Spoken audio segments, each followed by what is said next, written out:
Profe, sí lo estamos viendo. Listo, entonces, lo que vimos la clase pasada estuvo relacionado principalmente con la parte de sistemas de endomembranas. Entonces, nosotros empezamos a hablar de qué era ese sistema de endomembranas. Les recordé y les hacía como mucho énfasis, les hice mucho énfasis en que recordáramos y tuviéramos en nuestra mente este proceso que es la ruta biosintética, que es como en nuestra hoja de ruta en este tema que estamos trabajando desde la clase pasada, que es toda esta parte del sistema de endomembranas. Y les mencionaba que tuviéramos muy en cuenta desde dónde, en dónde vamos, como para que no se perdieran. Dijimos que estamos en el retículo endoplasmático rugoso y empezamos a trabajar allí, en ese punto, entendiendo qué es el retículo endoplasmático, cómo trabaja, qué es lo que pasa allí. Entonces nosotros alcanzamos a hablar ya sobre ese retículo endoplasmático rugoso. Nosotros en ese caso lo que hicimos fue describir qué tipos de retículos hay, qué tipo de proteínas se sintetizan en el retículo endoplasmático, en los ribosomas del retículo endoplasmático rugoso, y llegamos a este punto donde estábamos hablando ya sobre cómo ocurre ese proceso de ubicación de esos ribosomas en la membrana del retículo endoplasmático, ¿cierto? Quedamos en este punto. ¿Recordamos ese punto hasta ahí? ¿Vamos bien hasta ahí? Sí. Listo. Entonces, ahí en esta parte nosotros estábamos hablando, y básicamente en este punto nos tenemos que centrar, es en cómo los ribosomas entonces son detectados para que lleguen directamente al retículo endoplasmático rugoso. Y ahí lo que debemos primero recordar es que, y tener en mente muy claro, es que cuando un mensaje se produce, un RNA mensajero es producido, en ese momento se arma el ribosoma. Entonces, normalmente, y lo habíamos dicho en las clases anteriores, nosotros vamos a tener ribosomas libres y ribosomas que están unidos al retículo endoplasmático rugoso. Cuando nosotros hablamos del ribosoma libre, hablamos de un ribosoma que permanece en el citoplasma, donde se van a sintetizar ¿qué tipo de proteínas?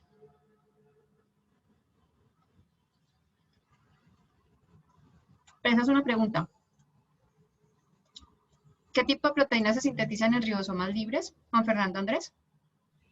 Pues estarían las proteínas de secreción, las proteínas que van a diferentes, pues al interior de diferentes organelos y también proteínas de membrana. Bueno, sí. Sí, claro, muy bien, exacto, muy bien. Entonces, esas proteínas que están aquí en el ribosoma libre son las que se liberarían allí. Pero cuando son otro tipo de proteínas, ¿cuáles proteínas son sintetizadas en el retículo endoplasmático? Así como para que vayamos entrando en actividad. ¿Qué otras proteínas, qué tipo de proteínas son sintetizadas en el retículo endoplasmático rugoso?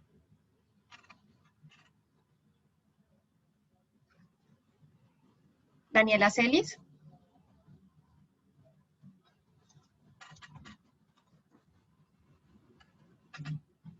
¿Daniela está?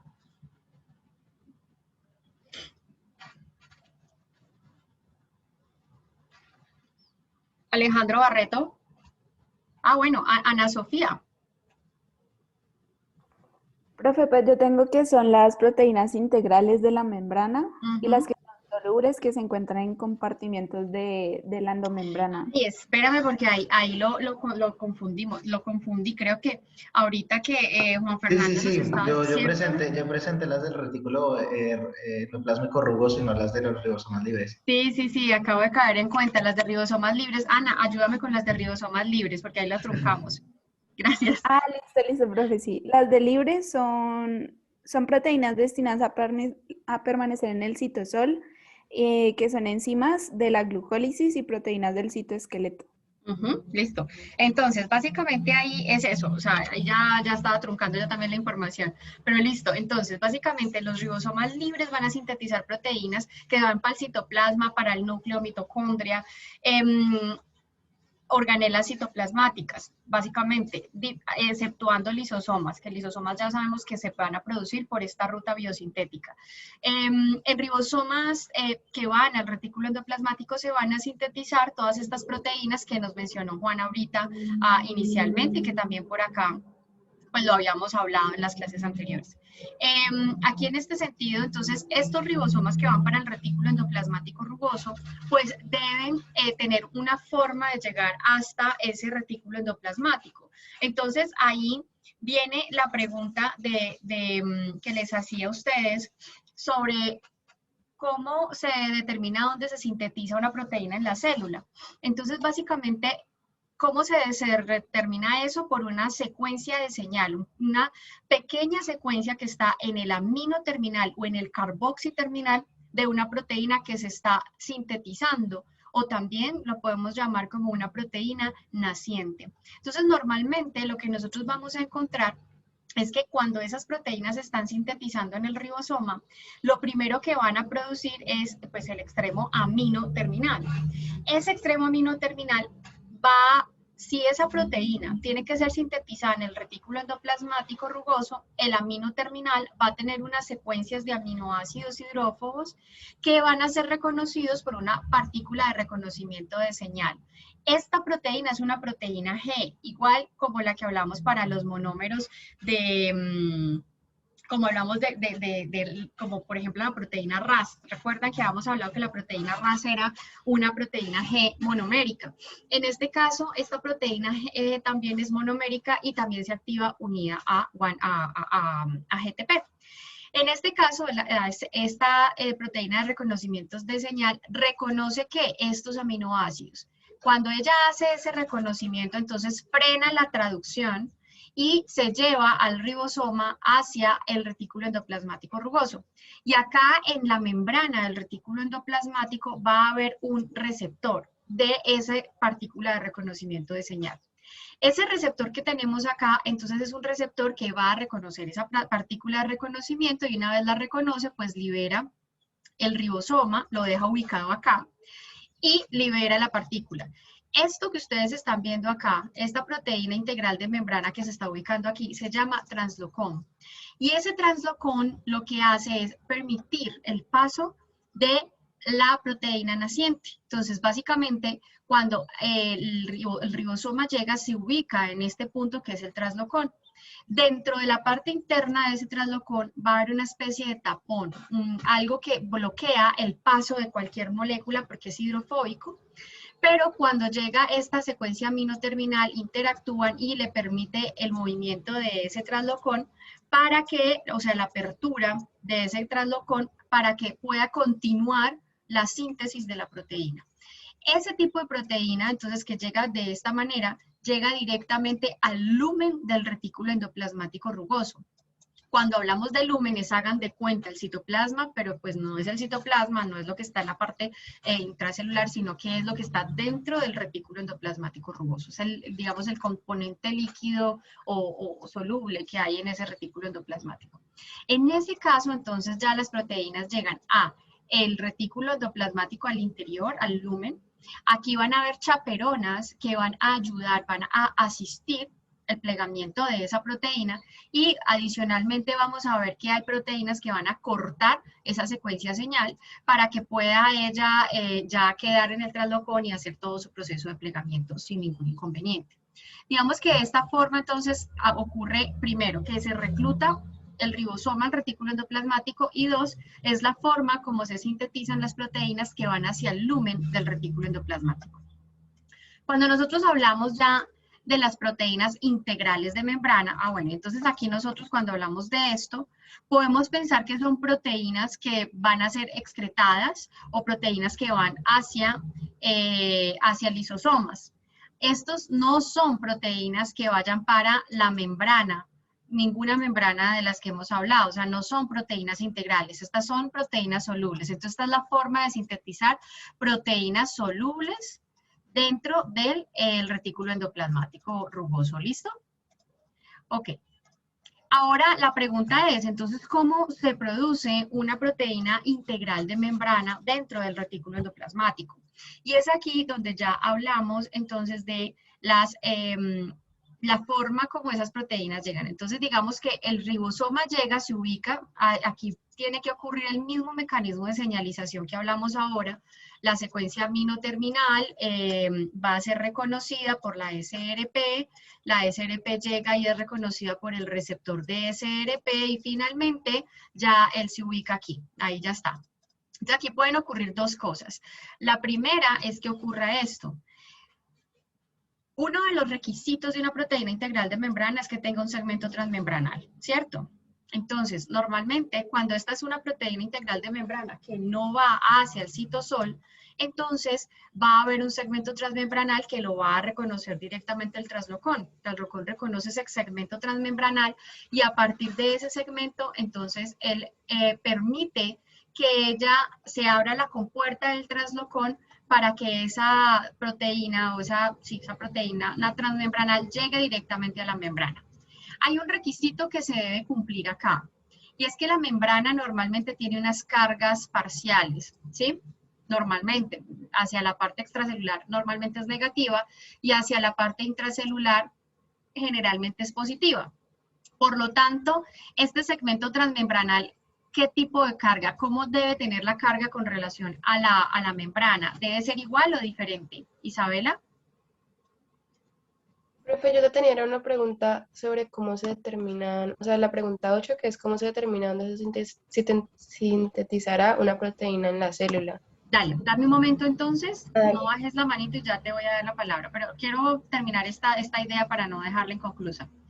¿Qué característica debe tener entonces el segmento transmembranal con relación a las cargas de la membrana, muchachos? ¿Debe ser igual? ¿Debe ser diferente? Debe ser diferente con relación a las que están afuera para que no se repelan, ¿no, profe? Exactamente, entonces normalmente ellas deben ser diferentes y ese es el panorama que tenemos hacia el lado de acá. Estas proteínas, si ustedes se fijan, el segmento transmembranal tiene una secuencia positiva, tiene una carga positiva hacia el espacio extracelular y una carga negativa hacia el citoplasmático. Y si se lo comparamos con el de la membrana, pues perfectamente puede permanecer allí porque se va a generar un efecto de atracción, no de repulsión. Ese es el primer caso. Ahora puede ocurrir lo siguiente, que el segmento transmembranal tenga la misma carga de la membrana.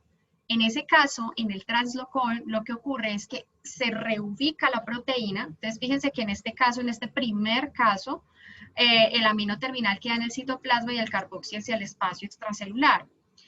Normalmente, entonces, aquí, nosotros podríamos decir que si lo hacemos que si lo vemos en este punto, lo que ocurre es que la proteína se va a cambiar la dirección, se cambia la dirección de esa proteína, y en este caso entonces vamos a tener una secuencia ya positiva hacia acá y una secuencia negativa hacia el espacio intracelular, sacando el amino y dejando el carboxi terminal hacia la parte intracelular. Y eso es muy importante porque esto permite pues entonces que la proteína ya pueda tener un efecto de atracción de cargas con la membrana, contrario a la repulsión si se dejara como estaría en su forma original. Entonces en este caso ya la proteína queda con su amino terminal hacia el espacio extracelular y el carboxi hacia el intracelular.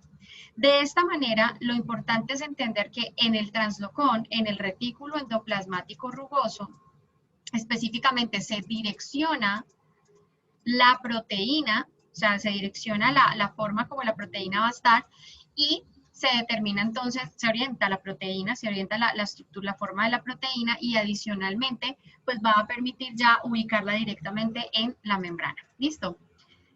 Isabel, ahora sí, voy contigo. Sí, profe, es que en el texto como que dicen que la síntesis de proteína ocurre al mismo tiempo de la traducción. Y en una parte dicen, en ese proceso el polipeptido se sintetiza por completo en el citosol. Entonces yo quería saber, pues, si ocurre al mismo tiempo de la traducción, entonces la síntesis de proteína ocurre en el citosol o...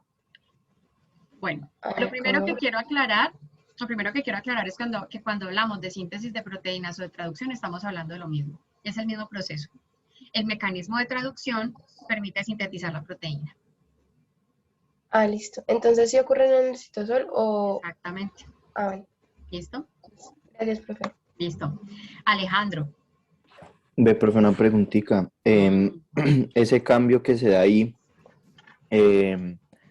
digamos, tiene alguna señalización específica o algo así, porque es que de lo que yo veo en la imagen, la proteína viene con, digamos que de lo que yo entiendo es que tiene que tener cargas opuestas a las que tiene el traslocón para que se pueda mantener ahí y unirse a este. Pero entonces no entiendo como el cambio que se da, pues para que quede acorde con las cargas de la membrana, no entiendo qué pasa ahí. O sea, ¿qué proceso ocurre? Hay un cambio, hay una forma de, digamos que sí, es un proceso donde el mismo traslocón tiene la posibilidad de generar esa repulsión dentro de la molécula y generar esa acomodación de la misma proteína. Entonces, lo que pasa dentro del traslocón, o sea, no olvidemos que el traslocón sigue siendo una proteína con aminoácidos que están interactuando con otra proteína que es naciente y que apenas se está sintetizando. Entonces, lo primero que puede ocurrir allí y que va a ocurrir es un efecto de repulsión entre el mismo traslocón, porque el traslocón tiene la misma carga, digamos, de la membrana, está compartiendo esa misma carga allí. Entonces, él está sensando hacia la parte intracelular, ¿no? Hacia la parte interna, perdón, de la proteína. Tiene la misma carga de la membrana, entonces él sensa cómo está ubicada la proteína. Si empieza a haber un efecto de repulsión ahí, empieza a acomodarse la proteína, hasta ya poderse ubicar y tener un efecto ya de, ya no de repulsión, sino de atracción, exactamente. Entonces, en este caso, se ubica la proteína, hay un cambio, acuérdate que aquí está el ribosoma impidiendo que ella salga disparada, la proteína va a seguir ahí, ella está anclada al ribosoma, solamente que hay un pedacito naciente de esa proteína que se está reacomodando allí. Entonces, al reacomodarse, lo que pasa es que saca un extremo hacia el espacio extracelular y el otro ya que es el extremo, que es el final ya de la síntesis de la proteína, va hacia el retículo, hacia la parte intracelular. ¿Sí? O sea que se da más por fuerzas electrostáticas. Claramente. Ese cambio. Ah, listo. Claramente. Listo. ¿Y quién determina eso? Acuérdense, los grupos radicales que están en los aminoácidos de ese segmento transmembranal. O sea, aquí tenemos que conectar lo que vimos desde el principio del semestre. Estructura de proteínas, ¿listo? Isabela.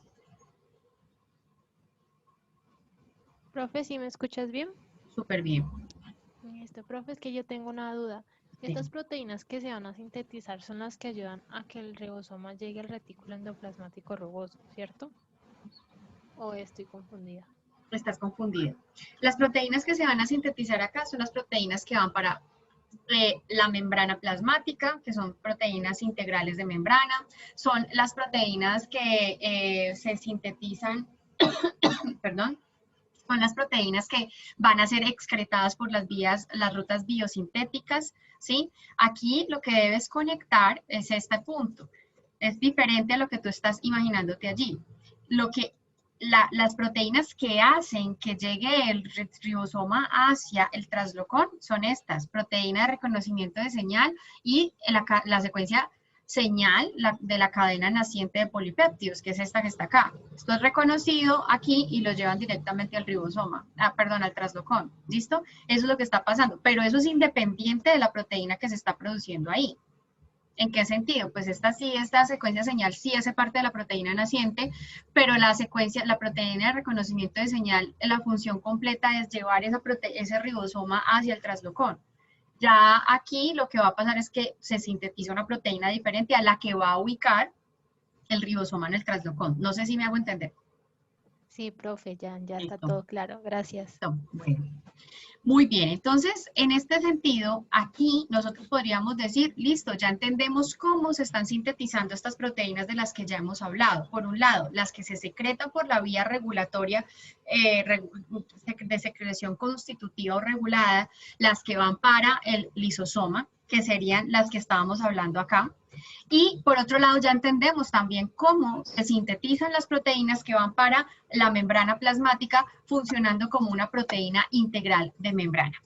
En este sentido, nosotros podremos hablar entonces ya de que en el translocón, como les decía ahorita, en el retículo endoplasmático rugoso es donde se direccionan las proteínas integrales de membrana. Entonces es lo que veíamos ahora. La proteína se sintetiza acá y lo que va hacia el lumen del retículo endoplasmático termina hacia el espacio extracelular de la membrana plasmática y lo que estaba en el espacio intracelular queda hacia el citoplasma de la célula. Eso es todo.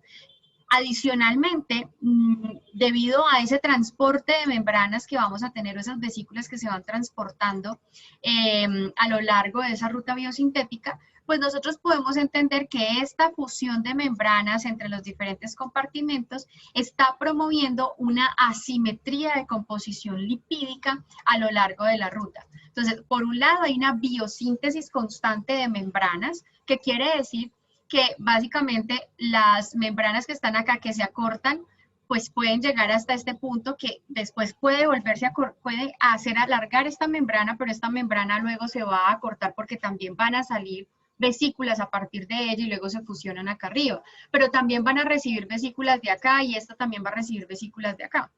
Entonces, al final, hay un loop, siempre una retroalimentación constante de membranas, de membranas a través de vesículas que van a irse fusionando a lo largo de todo el compartimento. ¿Vamos bien hasta ahí? Sí, profe. Listo. Ese es uno de los mecanismos para mantener la asimetría en cuanto a la composición lipídica. Recordemos que la membrana externa de una célula y la membrana interna difieren en composición de lípidos. Recordando entonces que tenemos 4 lípidos principalmente, fosfatidilinositol, fosfatidilcolina, serina, etanolamina y esfingomielina, son 5. Pero cada uno de los tipos de membrana, retículo endoplasmático, Golgi, tipo de membrana plasmática, van a tener diferentes composiciones de cada tipo de cada fosfolípido de membrana. Entonces eso es importante tenerlo en cuenta porque esto también ayuda y apoya, por un lado, la estructura de la célula, de la membrana en ese caso, y también acuérdense que los fosfolípidos de membrana están funcionando activamente en señalización celular. Entonces, fíjense que ahí esto hay que tenerlo muy en cuenta. Entonces vamos a encontrar que normalmente a lo largo de las rutas de endomembranas hay una asimetría en cuanto a la composición de lípidos, la cual se puede mantener por un lado por estas fusiones de membranas entre células, entre vesículas y membranas, pero también pueden generarse esas asimetrías por 2 mecanismos adicionales. Un mecanismo donde hay unas modificaciones enzimáticas de las cabezas grupos de los lípidos, donde pues básicamente si aquí hay un fosfatidilinositol y yo necesito una serina, pues se cambia, se modifica enzimáticamente esa cabeza grupo. Y el otro mecanismo ya es donde hay enzimas específicamente flipasas que están pasando de un lado para el otro, el tipo de la cabeza grupo. Entonces empiezan como a interactuar o a intercambiar los lípidos o las cabezas grupos de estos fosfolípidos y generan una asimetría en las membranas que son adyacentes a ellas. ¿Listo? Alejandro. Profe, yo tengo una pregunta con eso de las flipasas. Es que cuando estamos hablando de la síntesis, ahí decían que una vez llegan a la membrana, una vez se insertan en la membrana plasmática como tal, las flipasas ayudan a voltear a estos fosfolípidos. Eso era lo que veíamos al principio, que se mueven libremente y uno se puede intercambiar de sitio. O sea, esas son las proteínas que permiten hacer eso. Permiten mover los lípidos. Las cabezas grupos en este caso. Ok, listo. Gracias. Bien. Entonces ahora aquí ya pasamos a un punto importante y es, cuando nosotros hablamos de que estas cadenas o de que estas proteínas son sintetizadas pues en el retículo endoplasmático, tenemos que entender que hay esa ruta biosintética va generando también unas modificaciones específicas en esas proteínas. Juan. Es que tengo como una dudita. Era sobre lo de las flipasas. También las proteínas de transferencia de lípidos favorecen como este cambio de la composición de la membrana, ¿o no? ¿Cómo? No te entendí la primera parte. En el libro decía sobre las proteínas de transferencia de lípidos, que aseguran como como el nombre lo indica, transferir los lípidos. Entonces, eso también ayuda como a la variación de la composición de la membrana, a la simetría. Son ese tipo de proteínas. Listo, listo. Bueno, Exactamente. gracias. Listo. Bien. Entonces, normalmente dentro de esta ruta biosintética van a ocurrir unas cosas, unos procesos de modificación de las proteínas que se sintetizan dentro del retículo endoplasmático rugoso. Entonces, normalmente acá las proteínas pueden, se glucosilan, es decir, se les adicionan azúcares.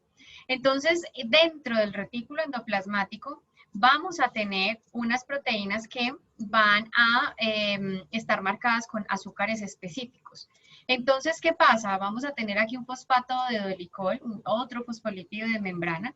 Ese fosfato de dolicol, específicamente este, es el que va a estar transportando o es el que va a ayudar como de andamiaje para que se forme primero todo digamos, el conjunto de polisacáridos, o sea, se unen allí, se forme el polisacárido y se forme ese ramillete para luego pasárselo a la proteína que es naciente. Entonces aquí ya este ribosoma hizo todo el proceso de la ruta de reconocimiento de la señal para llegar a ubicarse al traslocón.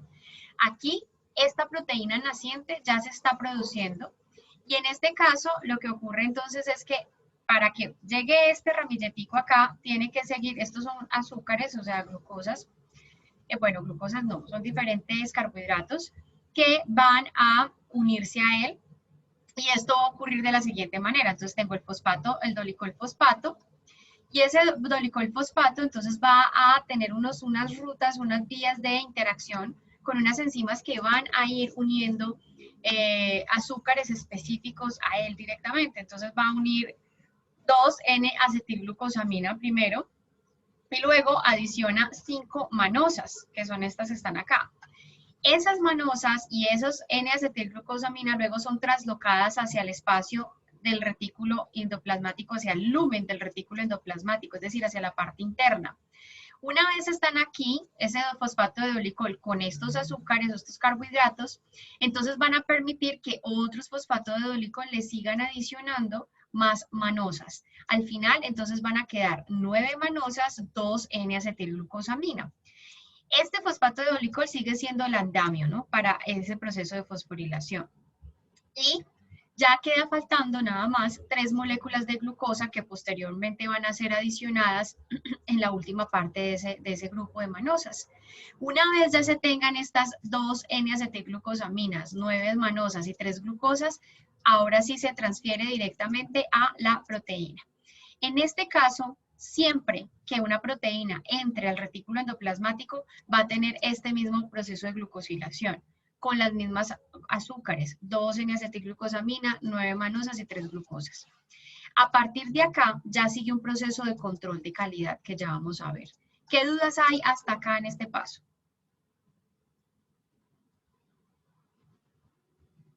Profe, yo tengo una pregunta sobre el proceso. Es que Dime. al final se me cortó un poco el audio, entonces no entendí. Ahí cuando es cuando están uniendo los azúcares y cuando unen la manosa, ¿qué es lo que une esas cosas?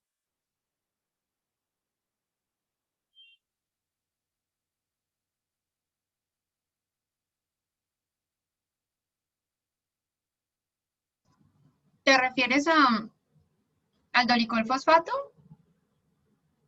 Ajá. O sea, es que se me cortó un poco el audio, entonces yo escuchaba que tú decías que se unía la glucosa y se unía la acetilglucosamina y las Ah, manosas, ok. pero se cortó como cuando decías que era lo que los unía. Listo, sí. Básicamente, ahí no hay enzimas específicas que transfieren azúcares, ¿sí? Que transfieren carbohidratos directamente a este ramilletico que estamos hablando. El fosfato de dolicol es como el punto, es el andamiaje de todo ese ramillete o todo ese polisacárido que se está armando allí. El fosfato de dolicol es el que mantiene todo el andamio, pues digamos todo el polisacárido en ese punto, y van a haber otros dolicoles fosfato que van a estar moviendo vamos a ver otros dolicol, otras moléculas de dolicol, moviéndose a través de la membrana para entrar el azúcar, los monómeros de glucosa, por ejemplo, los monómeros de manosa hacia el espacio intracelular.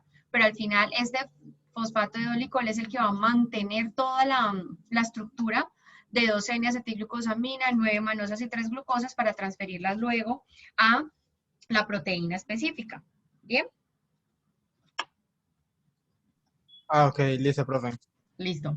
Muy bien. Entonces, aquí en este caso, vamos a ver en este caso que este proceso de glucosilación que ocurre dentro del retículo endoplasmático rugoso, pues tiene unas funciones importantes. El primero de ellos es que estas 3 glucosas que están acá están funcionando como un control de calidad. Entonces, normalmente, ¿qué pasa? Cuando la proteína llega ya al lumen del retículo endoplasmático, entonces recuerden, ribosoma, llegó, ya pasó la proteína, se terminó de sintetizar, es esta, inmediatamente se glucosiló, 2N-acetilglucosamina, 9 manosas, 3 glucosas, entonces ahora ya empiezan un ciclo de plegamiento.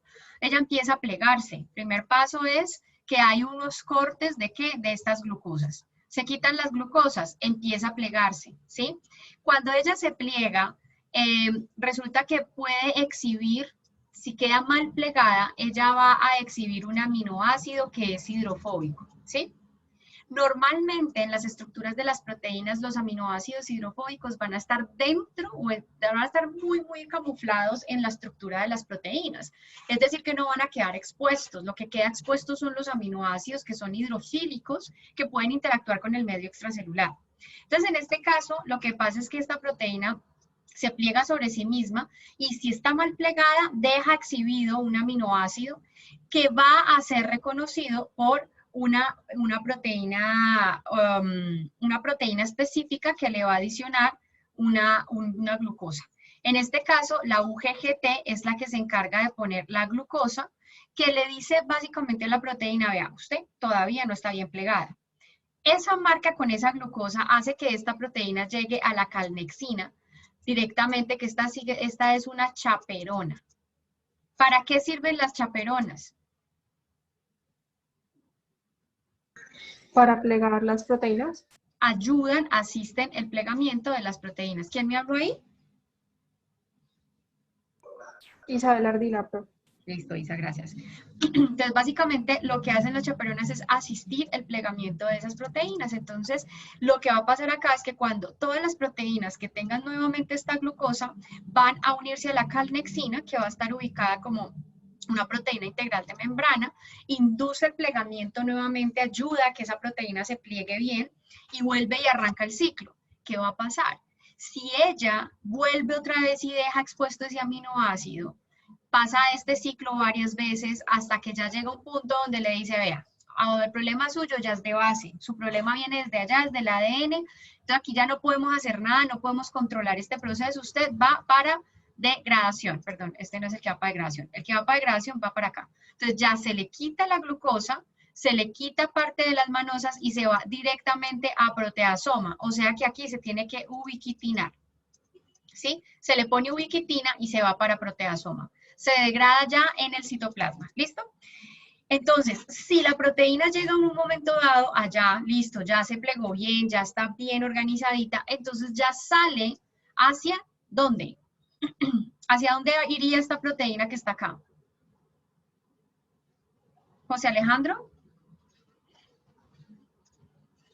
Pero es, profe, continuaría su camino, pero yo tenía una pregunta antes, es que cuando la UGGT le pega esta glucosa, esto es lo que hace que la proteína no pueda salir no pueda pasar la membrana, ¿cierto? Exactamente, no sale, no se carga No nunca sale. en la vesícula. Ajá. Y, profe, en casos como en el Alzheimer, creo que si no estoy mal, se llaman amiloides, que son por esas proteínas mal plegadas, es porque falla esto, como este proceso de degradación, y se acumulan estas mal plegadas, o que cuando ya salen, al final no se terminan degradando.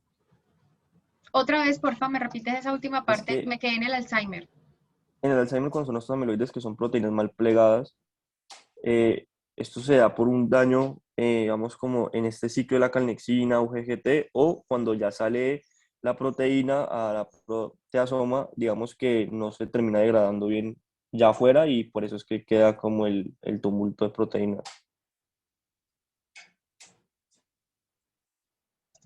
Básicamente, lo que va a ocurrir ahí es que esas proteínas ya desde su código genético, o sea, están mal. Desde el ADN ya vienen mal estas proteínas y lo que va a pasar es que se empiezan a plegar mal. Y en este caso va a haber un problema justo en este proceso de control de calidad. El control de calidad no va a funcionar bien. Entonces, en ese caso, va a haber un problema de reconocimiento de esas proteínas, va a generar ese agregamiento de esas proteínas y por lo tanto el proteasoma no va a funcionar bien, no hay una degradación. Entonces, es un conjunto de este proceso en mal funcionamiento. ¿Mm? ¿Es claro? Ok, profe, muchas gracias. Listo, ahora sí. Me devuelvo entonces nuevamente a la pregunta que les hacía ahora. Sí, la proteína va a continuar su camino, pero ¿para dónde va? Entonces, estamos en dos panoramas. Uno, ya no pasó nada, se degradó, no se corrigió. Otro, coge su camino. ¿Cuál es su camino? Profe, no es el ¿va para el complejo. citosol? A ver. ¿Daniela? Sí, profe, pues no sé si está bien, pero ellos después de eso se van al complejo de Golgi, ¿no? Complejo de Golgi. Por ahí me dijeron citosol, sí, llega al citoplasma, pero pues eso es tránsito, o sea, ya pasa por el citoplasma, pero no va para allá, se va para Golgi. Juan Martín. No, profe, era eso. Listo. Entonces, sí, claro, ella va a pasar por citoplasma, pero de ahí de citoplasma pasa directo a Golgi. Entonces, estas proteínas son las que van para Golgi. Entonces, ahora, ¿qué va a pasar? Resulta que puede ocurrir, y esto generalmente lo ocasionan virus, los virus pueden generar que haya, como los virus secuestran toda la maquinaria celular, el virus empieza a plegarse, a producir sus propias proteínas virales utilizando este tipo de sistemas, y puede ocurrir que haya unas proteínas virales que no se plieguen bien, y no se pliegan bien, pueden generar, en este caso, un estrés de retículo endoplasmático. O puede pasar que haya un daño de verdad ya desde el ADN, donde la proteína no se pliega bien. O sea, y siempre que se produzca la proteína, pues vamos a tener el mismo problema. No se pliega, pero entonces resulta que si la señal de producción de esa proteína es alta, pues lo que va a pasar es que se me va a taquear el retículo endoplasmático con una cantidad de proteínas mal plegadas, ¿cierto? Entonces, por un lado, este sistema puede funcionar muy bien, este control de calidad puede funcionar perfecto si son dos proteínas las que están mal plegadas, pues soluciona el problema, o las degrada o las manda para donde tienen que irse. Pero cuando ya estamos hablando de una expresión continua de un conjunto de proteínas mal plegadas, el problema se agrava. Entonces acá ya hay una cosa que se llama UPR, que es una respuesta a proteína mal plegada. Entonces, la UPR viene de, digamos, las siglas del proceso en inglés, perdón, Unfolding Protein Response, que básicamente lo que está haciendo es ese proceso de respuesta a proteínas mal plegadas. ¿Cómo es ese proceso de respuesta a proteínas mal plegadas? Pues básicamente cuando nosotros tenemos todas esas proteínas que se acumulan ahí, hay dos sensores específicos que van a estar en el retículo endoplasmático rugoso. Entonces, esta membrana del retículo endoplasmático va a tener dos sensores. Estos sensores van a estar silenciados o apagados por VIP. VIP, ¿quién es? Una chaperona, vuelve y juega, que está apoyando el plegamiento de las proteínas. Entonces, cuando no hay proteínas mal plegadas, pues estos sensores están apagados, no pasa nada. Pero cuando ya hay proteínas mal plegadas, ¿qué va a pasar? Las VIP se van a ayudar a asistir ese plegamiento de estas proteínas, haciendo que estos sensores se activen. Entonces, vamos a empezar con el primer sensor. Este primer sensor, ¿qué va a pasar con él? Este es un sensor que cuando se activan ellos, se dimerizan las dos subunidades. Recordemos que son sensores, son proteínas integrales de membrana, que cuando se sale VIP, entonces inmediatamente ellos van a dimerizarse. Al dimerizarse, entonces ellos van a fosforilar un factor de traducción. Y justo es el factor de inicio de la traducción. Recordemos que cuando nosotros hablamos del flujo de la información genética, entonces está el ADN, ¿cierto? Que se transcribe y forma un RNA mensajero, y luego este RNA mensajero es traducido a proteína, ¿sí o no? Entonces, una vez está este RNA mensajero en el citoplasma, viene un factor de iniciación de la traducción y es el que ayuda a que se forme el ribosoma. Recuerda que yo les decía que el ribosoma se forma cuando sale el RNA mensajero. Entonces, este factor de iniciación lleva una de las partes del ribosoma a unirse directamente con el mensaje.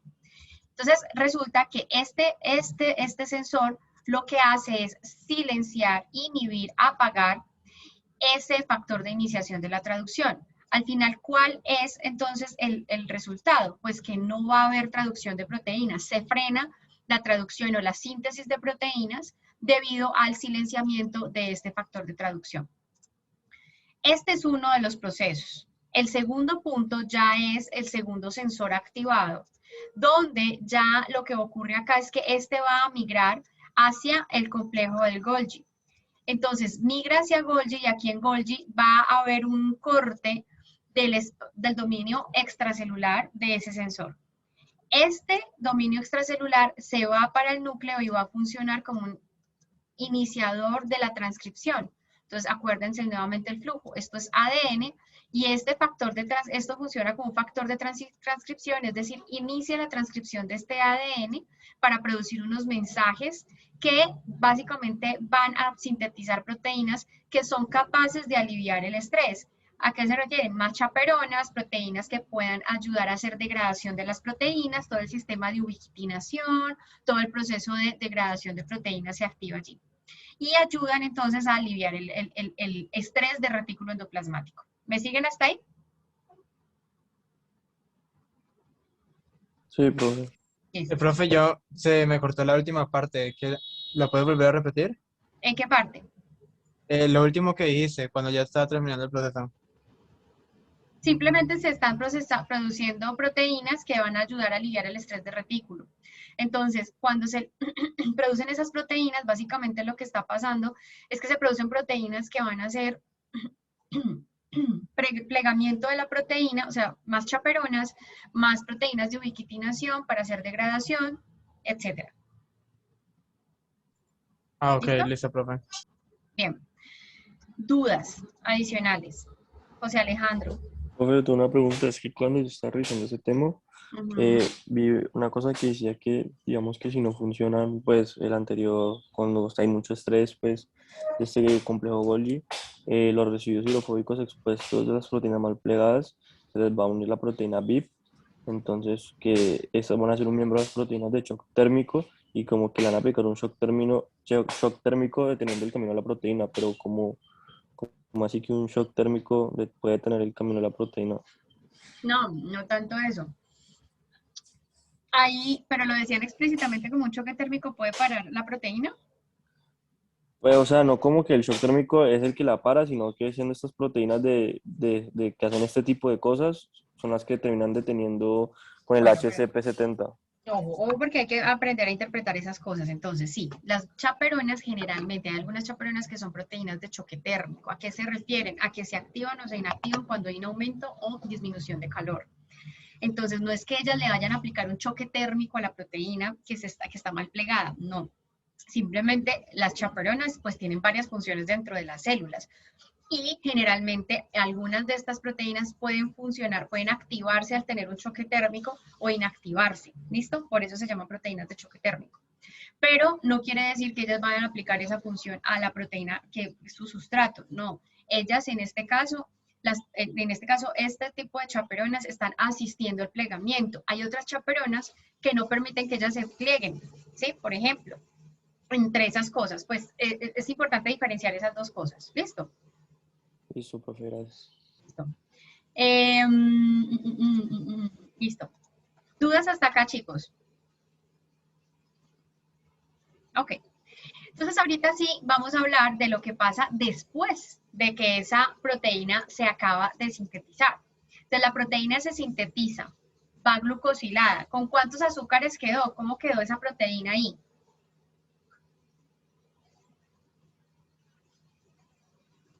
¿Cómo sale la proteína del retículo endoplasmático en cuanto a azúcares? En cuanto a carbohidratos. La proteína llega al retículo endoplasmático rugoso, se produce, se sintetiza, se glucosila. ¿Sale con qué tipos de azúcares sale esa proteína hacia el Golgi, muchachos? 9 manosas y 3 glucosas. 9 manosas, 3 glucosas, Y 2 N-acetilglucosaminas. 2 N-acetilglucosaminas. Pero una pregunta, ¿las glucosas no se le quitaban? Las glucosas se le quitaban, muy bien. Entonces va con las manosas que decía Juan, va con las N-acetilglucosamina sin glucosas, ¿listo? Y llegan al Golgi. Entonces aquí ya vamos a hablar de Golgi. Y aquí lo que tenemos que entender es que Golgi entonces es una red de cisternas nuevamente, o sea, una red de membranas, de endomembranas, que van a estar entre sí conectaditas también. Vamos a tener diferentes cisternas dentro del complejo de Golgi. La primera de ellas es la cisterna network, la cisterna CIS, digámoslo así, pero viene primero la red de Golgi. Esa red CIS de Golgi es esta primera que está acá, es la primera que recibe las proteínas que vienen desde el retículo endoplasmático. Luego ya pasan a la cisterna CIS, luego pasan a la cisterna media, luego a la trans, y finalmente pasan a la red trans del Golgi, que ya es esta la que se va a conectar con las diferentes rutas de secreción. ¿Listo? Cuando hablamos del Golgi, entonces debemos entender que pues en esas redes intracelulares, pues redes endomembranosas más bien, que van a tener estas compartimentalizaciones que habíamos acabado de mencionar acá. Pero entonces hay que asociar lo siguiente, y es que en cada cisterna que ustedes ven acá, la están ubicando ahí, en cada cisterna hay un proceso de glucosilación de esa proteína. Entonces ustedes se dieron cuenta ahorita, ustedes dijeron, ah, bueno, es que llega con 2 N-acetilglucosaminas y 9 manosas. Desde la red trans ya empieza a haber una modificación de ese número de glucosas dependiendo de la proteína que llegue. Entonces, en el Golgi, en el retículo endoplasmático rugoso, siempre íbamos a tener el mismo tipo de glucosilación. Es decir, íbamos a tener siempre las 2 N-acetilglucosaminas, 9 manosas y las 3 glucosas que sirven para el proceso de calidad. Pero en el Golgi vamos a avanzar en el proceso de glucosilación, pero aquí la glucosilación va a depender de la proteína y de las enzimas que hagan la glucosilación, que estén ubicadas en cada parte de las cisternas del Golgi. Entonces, aquí la glucosilación, la modificación post-traduccional varía, ¿listo? Es decir, que la proteína que se sintetice después de que llega a Golgi puede glucosilarse de diferentes maneras, ¿listo? En este caso hay un ejemplo, y es que llega la proteína al CIS. Aquí entonces hay una alfa-manosidasa que corta más las manosas, corta un poco más esas manosas. Luego ella pasa entonces a la parte del medio, al Golgi medial, y aquí hay una N-acetiltransferasa 1, glucosiltransferasa 1. Entonces en este caso lo que pasa es que se adiciona una N-acetilglucosamina en este espacio. Luego pasa aquí en la media, sigue en la media y ahí hay una manosa. Otra vez otra manosa retira estas manosas que están acá. Y en ese punto, entonces, ya luego pasa a la cisterna trans. Cuando pasa ya a la cisterna trans de media a trans, aquí ya hay una transferencia de otras N-acetilglucosamina. Se adiciona la otra N-acetilglucosamina y aquí mismo en el trans se adiciona una fucosa en el parte del N-acetilglucosamina inferior, luego se adicionan unas galactosas y finalmente se le adiciona ácido siálico hacia el espacio extracelular. Y ahí, una vez ya se le adiciona el ácido siálico, ya quedó la proteína lista, glucosilada. ¿Listo? Entonces, recordemos siempre que en esa ruta de biosíntesis de proteínas de la que estamos hablando, que inicia en el retículo endoplasmático rugoso, las proteínas que se sintetizan ahí van a sufrir un proceso de modificación traduccional, post-traduccional. Esa modificación se asocia con azúcares que se van a adicionar a lo largo de esa ruta. Entonces, en el retículo endoplasmático tenemos una adición de azúcares muy específica que va para todas. Siempre, todas van a tener ese azúcar. Luego pasamos a Golgi y en Golgi vamos a tener unas modificaciones, unas glucosilaciones muy específicas dependiendo de la proteína, dependiendo de las enzimas que estén también en cada punto de esas cisternas del Golgi. ¿Dudas hasta ahí?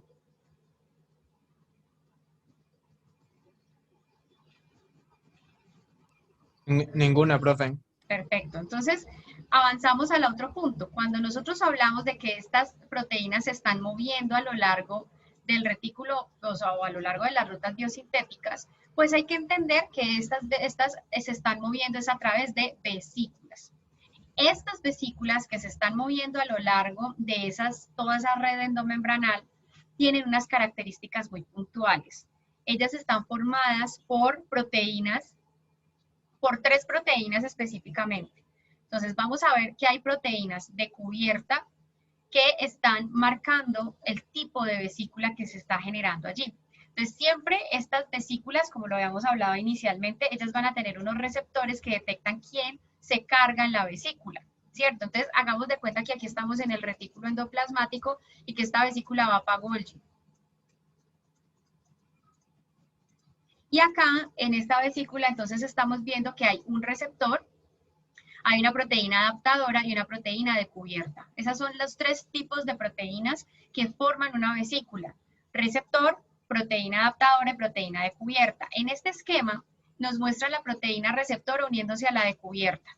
Pero por definición, realmente la proteína de cubierta debería estar unida, perdón, la proteína receptora se une a la adaptadora, directamente a la adaptadora, no a la proteína de cubierta. ¿Listo? Por definición. Sino que este esquema pues tiene su cuento. Entonces, aquí básicamente cuando nosotros hablamos, estamos hablando, cuando nosotros vemos esta parte de las...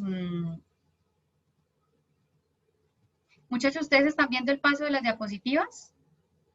Sí, profe. Sí, profe. Sí, profe. Listo.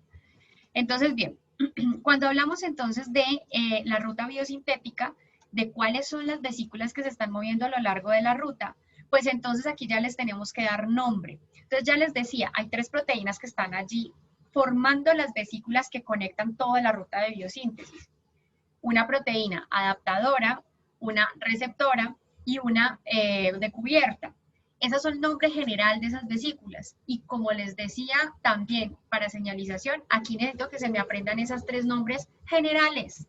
Pero también necesito que entiendan que dependiendo de para dónde vaya la vesícula, va a tener un nombre diferente esa proteína de cubierta, esa adaptadora y ese receptor. ¿Listo? Dependiendo de la carga que estén transportando y para dónde vayan. Entonces, cuando hablamos de toda la ruta biosintética, que es esto que estamos viendo acá, retículo endoplasmático, Golgi, trans-Golgi, pues ya rutas secretoras, lo que vemos acá es que siempre que vaya, esto lo vamos a ver hacia allá, desde el retículo, hacia el espacio extracelular, lo vamos a llamar como un proceso anterógrado, ¿sí? Va para adelante, para adelante. Pero si se devuelve, es un proceso retrógrado, ¿sí? Si es retrógrado, entonces está regresando. Entonces, en este caso, las proteínas que van hacia Golgi se van en moléculas COP2, en vesículas COP2. Las que se regresan desde Golgi hacia el retículo endoplasmático rugoso se regresan en COP1. ¿Listo? Van moviéndose en COP1. Y las que ya salen en gránulos secretores son vesículas, son gránulos secretores específicamente, no más. Lo que se va a unir o las proteínas que van hacia el lisosoma o al endosoma o a todo el proceso de endocitosis mediada por clatrina, van a salir en vesículas mediadas por clatrina, ¿listo? O vesículas de clatrina. Entonces vamos a entrar en el detalle de cada una de estas estructuras, de cada una de estas vesículas, pero teniendo siempre en cuenta que pues todas estas vesículas que se están formando siempre van a tener una proteína receptora, una proteína adaptadora y una proteína de cubierta, que le cambia el nombre o el tipo de proteína dependiendo de para dónde vaya y la carga, eso es clarísimo, ¿listo? Entonces en este caso vamos a hablar ya de las COP2, que son las que precisamente van desde el retículo endoplasmático para Golgi. Entonces, de retículo para Golgi, ¿en qué se montan en COP2? ¿Cómo se forma esa señalización, digamos, para que se forme esa vesícula? Primero hay un JEF. ¿Se acuerdan de las proteínas G? ¿Sí, no? Listo. ¿Qué era Jeff?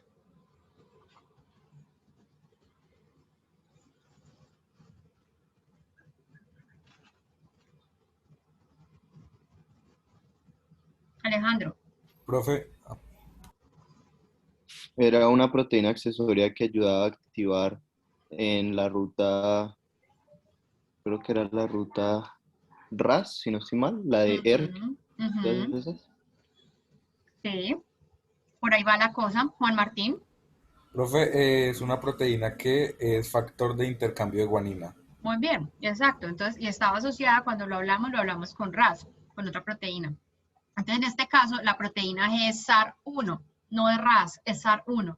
Hay una proteína JEF anclada a la membrana que induce ese intercambio de guanina. Entonces, activa a esta proteína SAR1. Una vez ella se activa, se internaliza en la membrana, o sea, la membrana lipídica, y empieza a generar un curvamiento de la membrana. ¿Bien? Cuando ella se empieza a curvar, cuando la membrana se empieza a curvar, lo que va a pasar acá es que se recluta entonces el receptor que va a determinar cuál es la proteína que se va en esa vesícula y luego va a llegar la proteína adaptadora. Esta proteína adaptadora va a generar aún más el plegamiento y va a interactuar directamente con el receptor.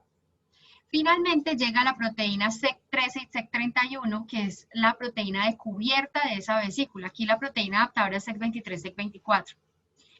Una vez estas llegan, terminan de generar la curvatura en la vesícula y ya la vesícula sale. ¿Listo? Se forma la vesícula, sale la vesícula y se va directo para Golgi. ¿Vamos bien hasta ahí? Profe, yo tengo una duda. Dale.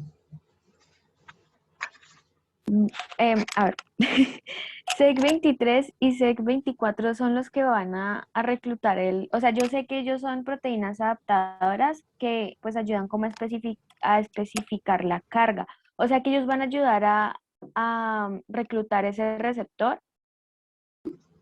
Sí, ayudan a reclutar el receptor y ayudan como en la inducción también de la curvatura de la membrana. Quienes más hacen ese trabajo de cobertura de la membrana es SEC13 y SEC31.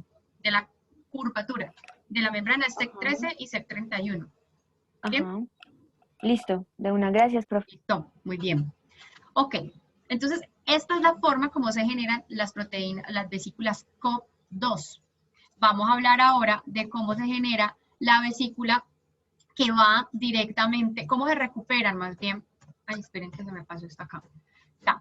Vamos a ver que en ese tránsito de vesículas con COP2 hacia el Golgi, que es esto precisamente lo que estamos viendo por acá, este tránsito, normalmente, a pesar de que tengamos un receptor específico que va a llevar la carga, hay algunas proteínas que son residentes del retículo endoplasmático rugoso, o sea, que deben permanecer ahí, por ejemplo, las VIP, ¿sí? Las chaperonas, ejemplo, pero que se fugan hacia el Golgi, porque pues estamos hablando que esto pues sí, tiene un receptor, pero pues no puede evitar que en el contenido citoplasmático vayan otras cosas que no, pues no son necesarias. Entonces normalmente en la cisterna cis del Golgi hay unos receptores que se llaman KDEL. Esos receptores KDEL reconocen una secuencia que es la misma, son aminoácidos KDEL, que están presentes en las proteínas que son residentes en el retículo endoplasmático. Entonces, todos esos aminoácidos que tienen esa secuencia KDEL, perdón, esas proteínas que tienen los aminoácidos KDEL, pues son residentes del retículo endoplasmático. Entonces, al ser residentes del retículo endoplasmático, lo que va a suceder acá es que estos receptores van a reclutar esas proteínas y a partir de ahí se va a devolver esas proteínas que son residentes del retículo hacia el retículo endoplasmático. Aquí quienes reconocen esas proteínas pues son los receptores, obviamente se devuelven en vesículas COP1 haciendo un transporte retrógrado, o sea, devolviéndose en la ruta de biosíntesis. ¿Bien? Hay otra vía, otra forma, otro tipo de vesículas que se forman acá y son las vesículas de clatrina. Como les mencionaba, estas vesículas de clatrina van directo para el lisosoma en ese proceso pues que conecta con la vía endocítica. En este caso, estas vesículas o este tipo de moléculas, sí, de vesículas que se van a formar, ya tienen una proteína, digamos, G, que inicia la formación de la vesícula, muy diferente a la que hablábamos ahorita de COP2. En este caso ya es ART1, la proteína G que inicia la curvatura. Luego llega el adaptador GGA y la proteína de cubierta es la clatrina. Eso es todo. Y aquí vamos a tener un receptor, que es el receptor de manosa 6-fosfato, el MPR. ¿Por qué manosa 6-fosfato? Porque las enzimas lisosomales tienen esa característica, que en la manosa 6 tienen un fosfato. Ese fosfato, ¿dónde se le adiciona? ¿Dónde ocurre la modificación? En el Golgi. ¿Listo? Isabel Ardila. Profe, entonces, ¿cuál es la COP2 y la COP1? ¿La COP2 es la de Golgi al retículo endoplásmico? La COP2 es la COP2 es de retículo endoplasmático a Golgi.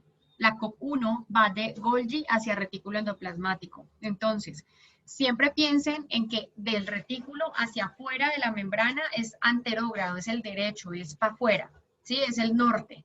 De membrana hacia retículo endoplasmático es retrógrado, es devolverse, ¿sí? Va para atrás. Entonces, si estamos hablando del transporte anterógrado, es en COP2 y el transporte retrógrado es en COP1. ¿Listo? Listo, profe, gracias. Juan Fernando.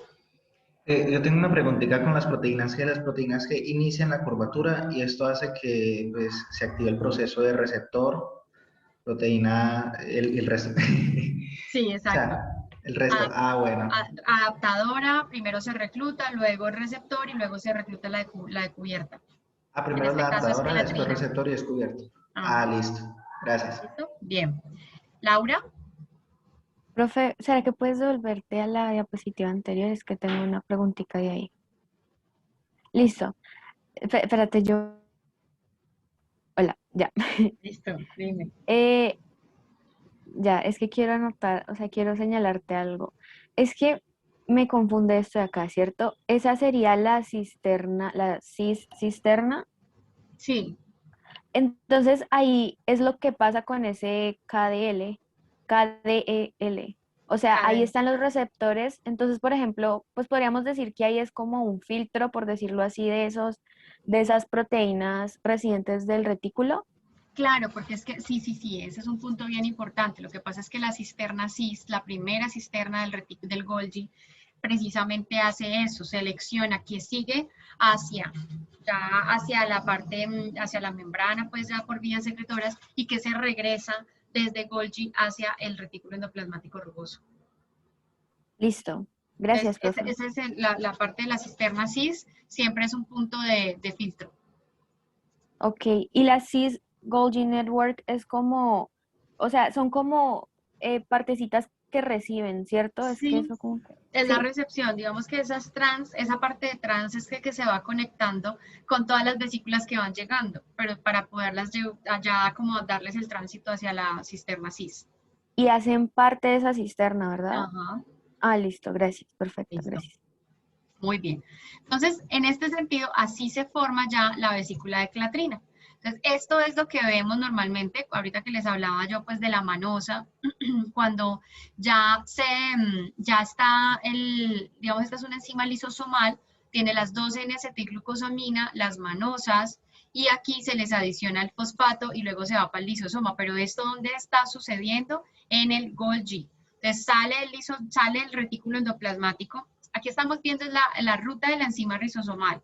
Entonces sale del retículo endoplasmático con sus 2 N-acetilglucosaminas, 9 manosas, llega el Golgi, se le adiciona el fosfato y a partir de ahí ya pasa a la red trans del Golgi, donde ya se va a montar en la vesícula de clatrina con APAF1, ya hemos hablado ahorita del adaptador que es, yo la verdad no me acuerdo de los nombres, pero sería este GGA y luego la vesícula de clatrina, la cubierta de clatrina. Luego sale la vesícula, se forma la clatrina, se forma la clatrina, sale la vesícula y aquí fíjense que se desnuda la vesícula. Entonces puede suceder acá, ya que esta enzima pase directo al endosoma, al lisosoma, y ahí ya pues queda la enzima dispuesta para hacer degradación de las moléculas. O puede salir también para hacer una función particular al espacio extracelular. ¿Listo? ¿Listo? Sí, profe. Sí, Listo. señora. ¿Dudas, chicos, chicas? ¿O sigo con tema? ¿Vamos bien? Listo. Adicionalmente, vamos a tener entonces que esas vesículas van a hacer un direccionamiento de esas vesículas. Entonces nosotros podemos ver que esas vesículas, pues sí, se generan a partir de la membrana por medio de los procesos que hemos hablado hasta ahora. Pero normalmente estas vesículas deben tener algo que les digan para dónde van. Entonces, para que una vesícula llegue a su destino deben cumplir con 3 pasos. El primero, que se fije en la membrana, ¿sí? Blanco, ¿no? 2, que haya ya un proceso de, digamos, de acoplamiento de esa vesícula con la membrana blanco. Y 3, que ya haya una fusión de la vesícula con la membrana blanco. ¿Listo? Esos son los 3 pasos que sigue una vesícula una vez se genera. Entonces, normalmente las proteínas RAF que ustedes están viendo acá, hacen parte, son también una proteína G, hacen parte de una familia muy amplia de proteínas y son generalmente las que señalizan. Entonces, la vesícula va a tener un tipo de proteína RAF. Asimismo, entonces ya la membrana blanco va a tener otra proteína RAF que va a ser similar o que va a marcar y le va a decir, mire, usted va a trabajar con esta. Una vez se identifican, entonces ya las proteínas fijadoras llegan y podemos tener proteínas fijadoras fibrosas o que son complejos multiproteicos de variadas proteínas que pueden fijar ya la vesícula a la membrana. Entonces, una cosa es que la vesícula vaya por acá nadando, otra cosa es que ya ella esté agarrada literalmente a la membrana. Y luego el punto a seguir ya es que vamos a tener unas proteínas dentro de la vesícula que son las B-SNARE. Estas proteínas SNARE lo que hacen es que van a terminar de marcar o de acoplar la vesícula con la membrana. Entonces hay B-SNARE y hay T-SNARE. ¿Qué va a pasar acá? Esta proteína interactúa con esta y lo que hace es generar la fusión de la vesícula con la membrana. Entonces pasa esto, aquí está la B-SNARE y aquí la T-SNARE y lo que van a hacer es unirse entre sí, adaptar la molécula, hacer como ese proceso de acercar la vesícula para que ya se genere el poro de fusión y se libere el contenido de la vesícula hacia la membrana blanco. Es decir, que si yo voy desde el retículo endoplasmático rugoso, entonces esto sería retículo endoplasmático rugoso y se va a conectar aquí con Golgi, por ejemplo. Entonces, en este caso, se libera el contenido de las proteínas que se traían hacia el lumen del Golgi. ¿Bien hasta ahí? Sí, profe. Listo. ¿Dudas?